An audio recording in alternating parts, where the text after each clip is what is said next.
Sande kyemba ekiro tekyamulala kiriwawo wano wonka basemwandu ne banamwandu abali kuno balitirivu singa oko bagoza mikono bonna basinga obungi so tugume mwami Sande kyemba tida kumenya buli muntu kitiibwa aidye wano kubanga buli aidye wano aidire ku kaadi Betty Mukoda gye yamuwaire olw'okutaano essaawa mukaaga gw'obwire byamwese era mukutuukize makola ki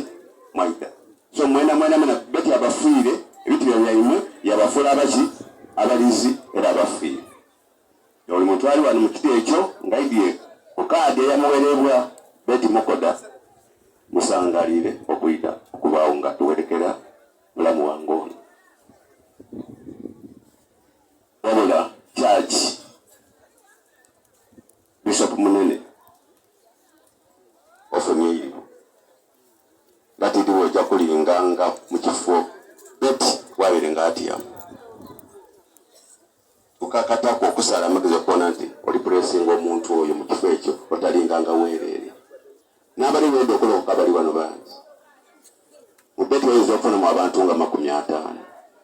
olwobaka obuviire eri abantu osima gye balikola ku Betty ono abalangira abatimbido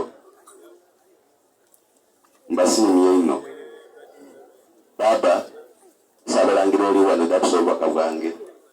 nti abanange basiimwe ino kuba Betty Mukoda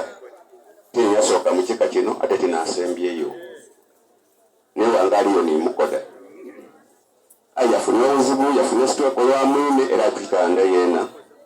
sukaali yayise ali ku 2.5 era nviireyo ngembeera tenungi yankoba ati jayo munange omuwerekere abatimbite mwe bali kutukumira ife abanangwe tituli bangu